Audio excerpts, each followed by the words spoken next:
Então o tema da emancipação, ele aí vai ganhando força realmente, e nesse momento essas ideias liberais ilustradas vão ser de fato incorporadas, apropriadas e mobilizadas para legitimar os discursos que atacavam a velha ordem e que defendiam a construção de uma nova ordem sobre bases liberais. Se nós formos pensar na questão de que ideias liberais eram essas, porque também no liberalismo isso vai ficar aqui o tempo todo também se colocando na leitura de vocês como uma camada importante dessa reflexão, que aqui não é tratada de uma forma exaustiva. Né? Em outros capítulos do livro, até a Maria Lígia Prado discute de uma forma mais central o tema do liberalismo.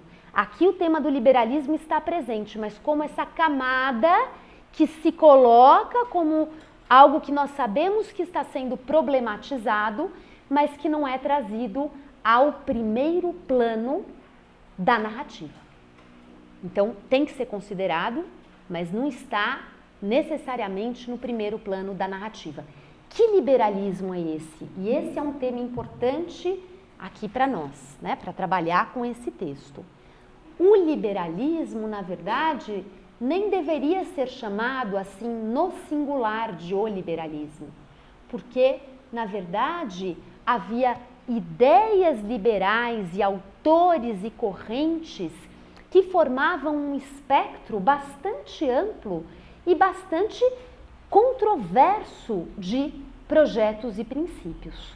Ou seja, que liberalismo está sendo mobilizado por cada líder independentista, por cada letrado hispano-americano, e esse liberalismo que também é mobilizado por cada um deles num determinado momento, mas que pode se renovar ao longo da vida de cada um dos libertadores. Então, se nós formos tomar como referência o volume da Biblioteca Ayacucho, a Biblioteca Ayacucho é uma coleção de livros que reúnem textos sobre a América Latina, desde textos que são fontes primárias, que são textos de época, até textos mais contemporâneos. E a Biblioteca Ayacucho tem 2 volumes, que são 2 volumes que trazem os textos sobre o pensamento da emancipação. O que pensavam os homens que fizeram a emancipação? Esses 2 volumes são organizados pelo José Luiz Romero e Luiz Alberto Romero. E no prefácio, na introdução a essa coletânea de textos de época, o que se coloca é, no início, as ideias liberais que tiveram lugar nas Américas, nesses vice-reinos espanhóis na América, foram sobretudo as ideias de Rousseau, as ideias mais radicais, as ideias de soberania popular, as ideias, enfim, da construção de uma nova ordem em que o poder emanaria do povo. Isso em torno do ano de 1808, 1810, quando essa experiência de que tudo estava em aberto, de que o novo podia surgir daí, essas ideias russonianas tiveram um lugar muito importante. Ao longo dos anos, na medida em que as guerras de independência começaram a acontecer, em que esses líderes então continuaram elaborando discursos, mas foram para o campo de batalha. Ir para o campo de batalha nas Américas significava andar a cavalo ou a pé, atravessando paisagens muito inóspitas. Por exemplo, cruzando a Cordilheira dos Andes. Cruzando a Cordilheira dos Andes, subindo as cordilheiras a cavalo, parte das tropas caminhando, levando mantimentos, levando armas.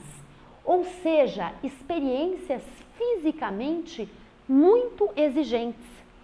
E, a partir daí, batalhas sangrentas, mortes, avanços, recuos, a Espanha respondendo, lá pelas tantas, o rei espanhol voltou ao trono, Napoleão perdeu a guerra, vocês sabem, o rei espanhol voltou ao trono e envia um grande exército para o norte da América do Sul, que era um exército encarregado de pôr fim às sublevações, de procurar reverter o processo de emancipação dos vice-reinos espanhóis na América.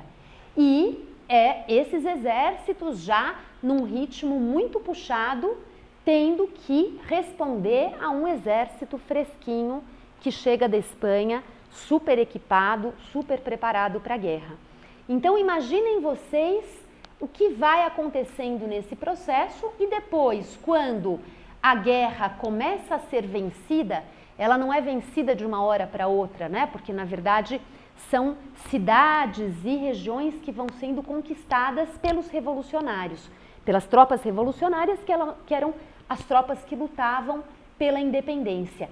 Na medida em que eles vão conseguindo conquistar regiões, mas ainda havia bastiões realistas.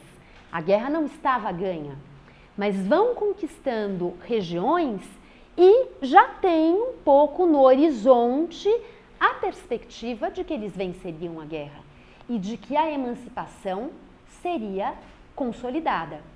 Quando esse horizonte já se anuncia, esses líderes passam a colocar mais claramente nos seus discursos e no papel os seus projetos para uma nova ordem. Mas essa ordem que agora está mais perto e mais plausível, que já não é aquela utopia do início, vamos acabar com esses espanhóis, vamos agarrar a luz da liberdade, né? Essas imagens bonitas de uma liberdade ainda bastante abstrata, vai ganhando contornos mais definidos quando a guerra se aproxima do fim.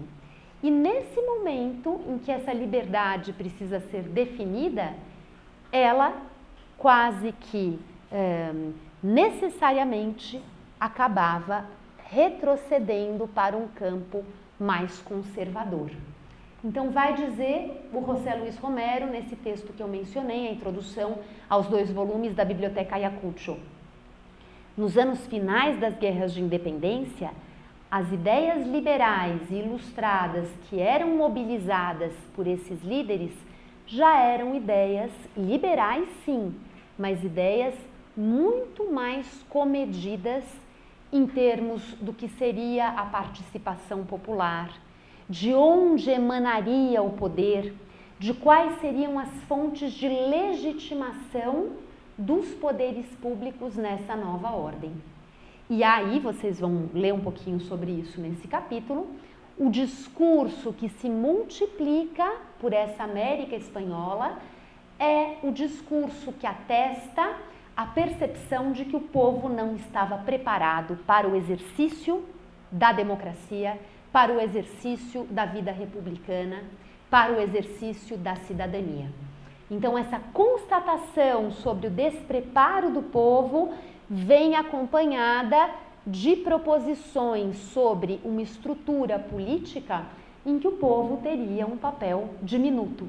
E as elites ilustradas e as elites preparadas teriam, sim, um lugar de guias, de uma classe governante que se apoiaria em poderes muito bem protegidos dessa vontade popular, né? A ideia de uma vontade popular, de uma paixão popular, que era uma paixão que poderia levar à anarquia, né? A ideia de ordem vai se colocando em oposição a essa ideia de anarquia e vai justificando determinados caminhos. É por isso que o tema dos liberalismos, da apropriação e reelaboração das ideias liberais em diálogo com os acontecimentos, as experiências, com as circunstâncias, é um aspecto fundamental aqui. As ideias não fizeram por si uma certa revolução. As ideias foram sendo mobilizadas e iluminando caminhos, mas também servindo a preocupações, a interesses, a projetos que eram próprios de determinados grupos que foram se colocando como grupos hegemônicos, como grupos dominantes nesse contexto. É por isso que algo que eu imagino que tenha surgido em diferentes momentos desse texto e que aqui também é importante, é a pergunta sobre que liberdade é essa de que se fala, né? O que significa afirmar a liberdade e lutar pela liberdade?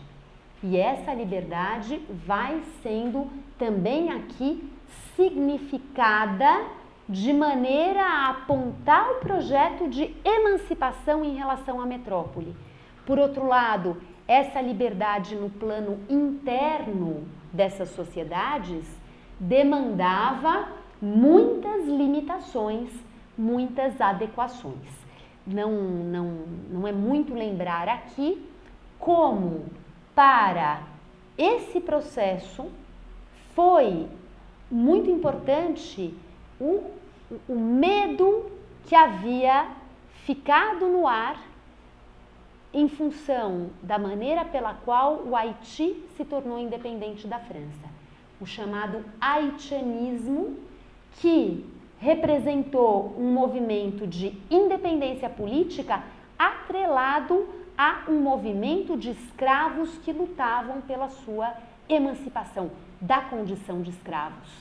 Então, o corpo que ganhou a ideia de liberdade no Haiti, com essa radicalidade, e uma radicalidade que se traduziu também na maneira pela qual essas lutas se deram, na maneira pela qual se caminhou em busca da realização daquele objetivo, daquele horizonte, é algo que ressoou pela América Espanhola nesse início do século XIX, alguns anos depois da independência do Haiti, e ressoou sempre como um alerta do que não deveria prevalecer.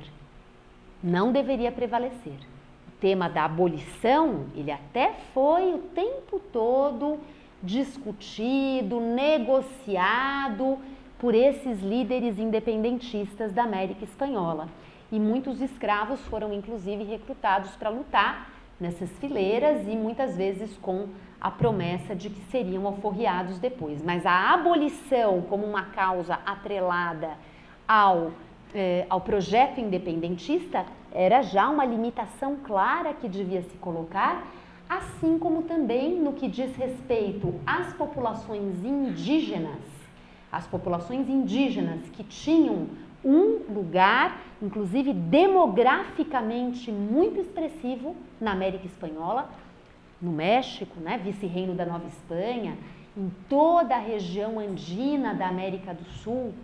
Essas populações indígenas também haviam deixado uma pequena marca de medo, de um fantasma que as elites independentistas levaram em consideração, carregaram consigo durante todo esse processo. E essa marca, a mais emblemática delas, né, a gente poderia aqui escolher outras, mas a mais emblemática delas, a revolta de Tupac Amaru, no final do século XVIII, nos Andes, em torno de Cusco, a antiga capital do Império Inca. A revolta de Tupac Amaru, que se alastrou pelos Andes, saiu de Cusco em direção ao sul, em direção ao norte, e uma revolta que custou muito às autoridades vice-reinais do vice-reino do Peru para controlá-la. Então, essa perspectiva também de uma população indígena numerosa que pudesse se aproveitar de um contexto de revolução, de uma ordem em suspenso, a velha ordem já desaparecendo sem que a nova ordem estivesse desestruturada, esse fantasma também do movimento de Tupac Amaru ajuda a demarcar certos limites a respeito da ideia de liberdade, do alcance da liberdade da qual se falava quando se lutava pela independência, pela emancipação. Que nova sociedade seria essa? Que lugar teriam esses indígenas nessa nova sociedade? E é nesse sentido também que a figura do hidalgo aqui é muito importante, porque a figura do hidalgo está relacionada a um movimento de independência no México que teve forte participação de populações indígenas e que teve uma marca popular. Eram setores populares, indígenas e mestiços, aderindo a um movimento que apontava para a ideia de independência, a ideia de ruptura com a Espanha, embora essa própria ideia de independência estivesse ali desenhada de uma forma não completamente clara, né? Por exemplo, Hidalgo ainda falava na lealdade a Fernando VII, então, mas a ideia de independência, apesar de um pouco nebulosa, estava colocada ali, e de uma independência que estava sendo perseguida por setores indígenas que aderem à conclamação do padre Hidalgo e que se alastram pelo México de uma forma desordenada.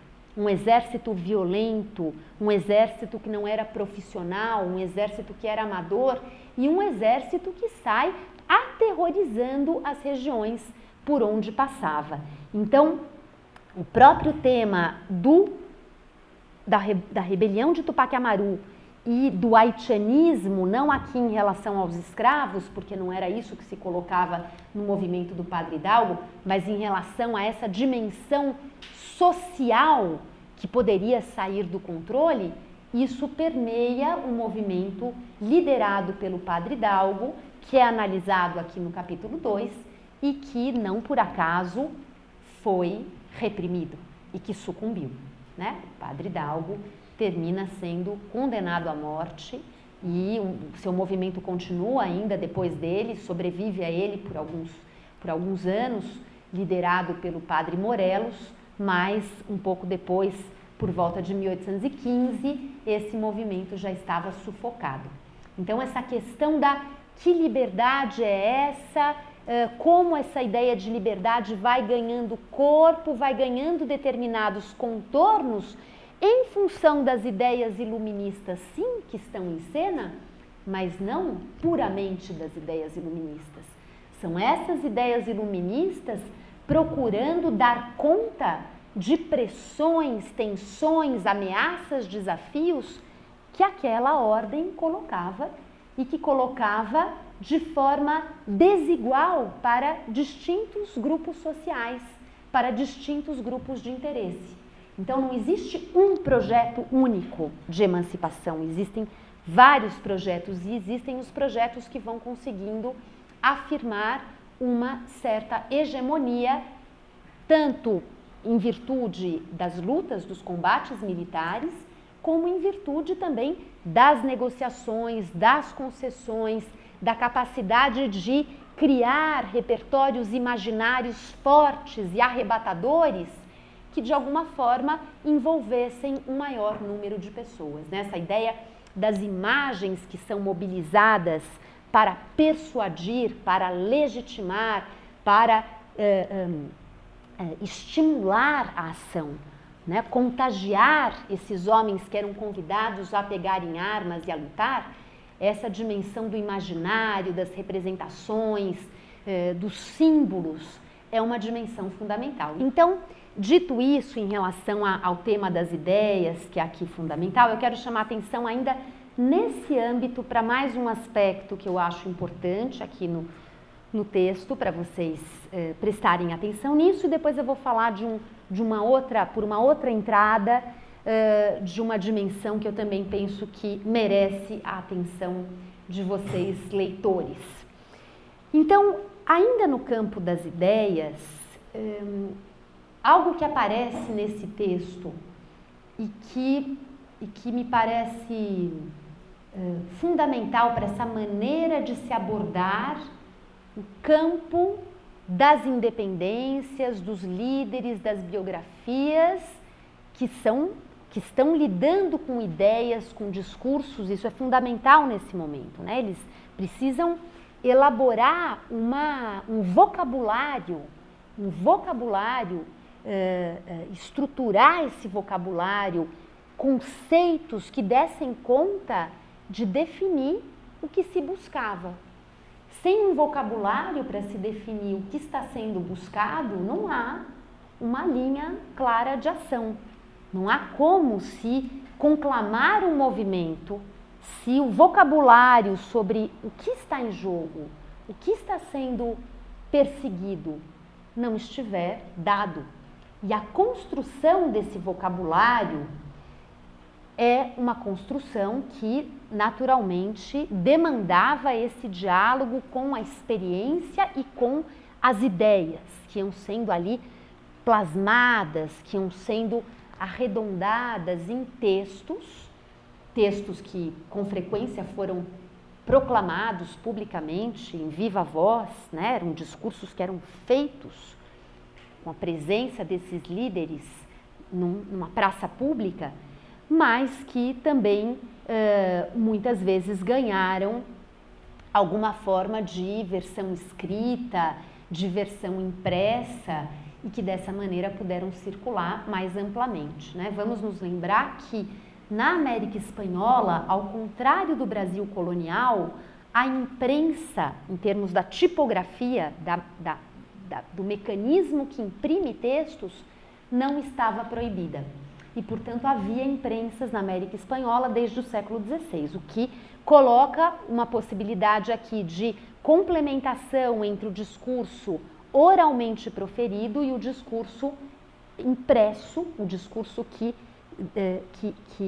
repousa sobre um suporte impresso e material que podia circular mais amplamente, né? Esse tema é super importante também para a independência dos Estados Unidos, toda a questão dos panfletos, né? Dos panfletos que circulavam e que carregavam consigo ideias.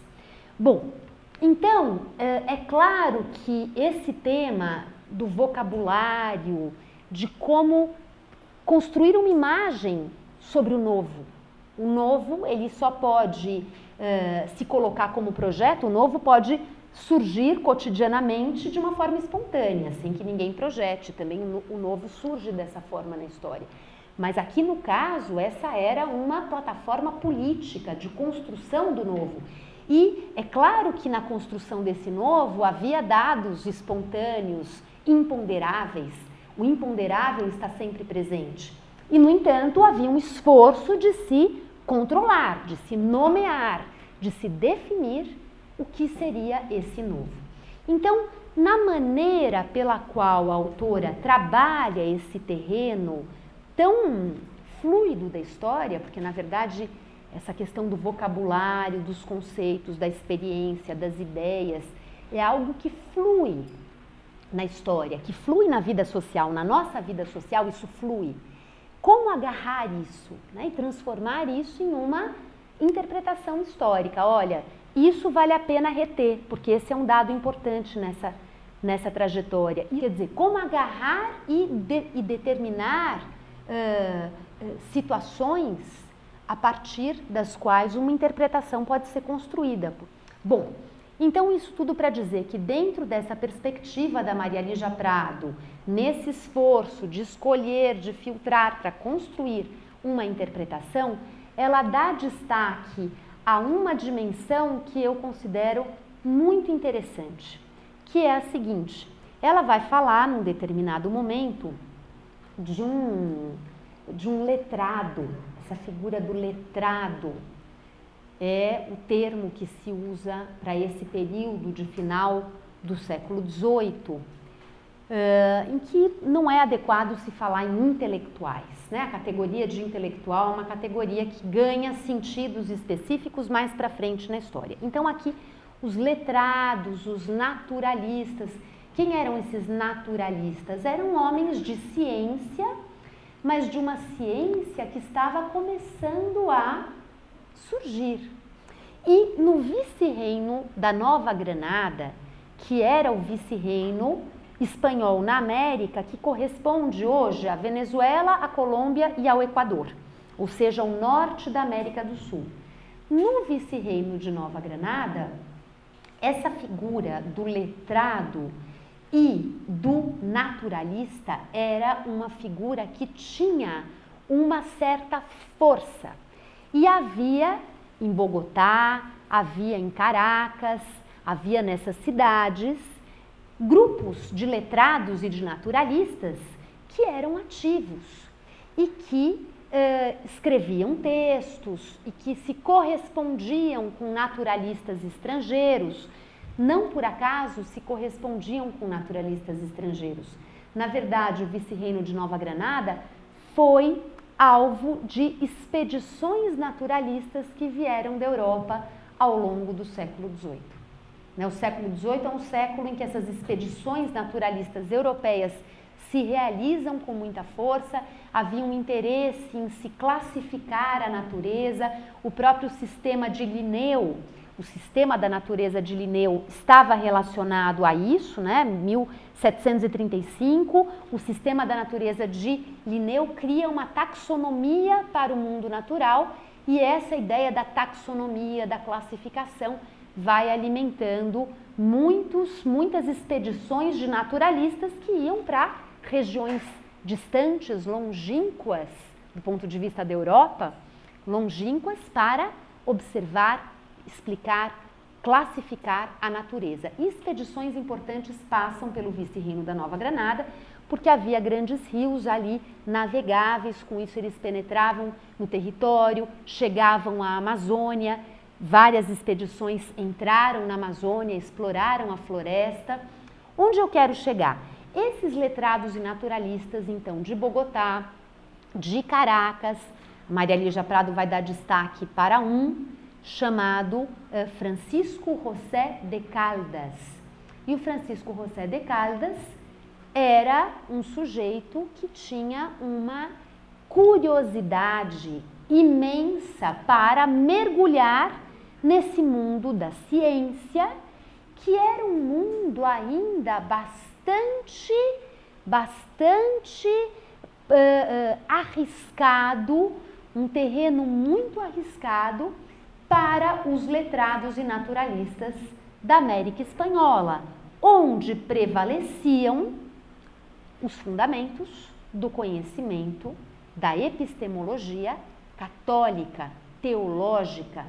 As universidades que existiam na América Espanhola eram universidades ligadas à igreja.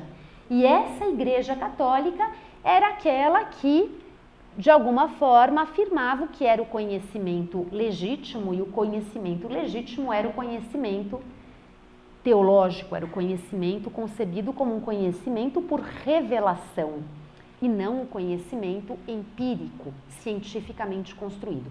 Então, esses homens, como o próprio Francisco José de Caldas, eles quando enveredavam por um caminho que se abria à ciência, às formas de se fazer ciência, às concepções epistemológicas próprias da ciência, eles já caminhavam sobre um terreno movediço.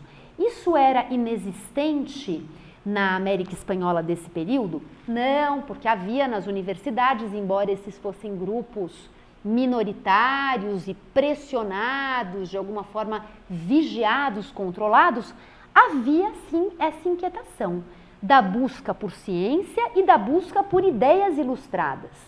Então, autores ilustrados chegavam, especialmente autores espanhóis, que já filtravam algo dessa ilustração e chegavam às universidades que existiam nos vice-reinos da América Espanhola. Qual é o grande argumento aqui interessante? A aproximação que o Francisco José de Caldas realizou ao longo dos anos em direção à ciência, essa aproximação a um conhecimento científico da natureza, essa aproximação para com a ciência foi a porta de entrada, foi o caminho pelo qual o Francisco José de Caldas se abriu para ideias políticas revolucionárias. Porque se a ordem natural podia ser explicada por um novo prisma, também a ordem social humana podia ser explicada por um novo prisma. Se a natureza não está já explicada, revelada e de uma maneira imóvel e absoluta, também o mundo social não está revelado e explicado de uma maneira imóvel e absoluta. E esse mundo social se presta sim a ser repensado.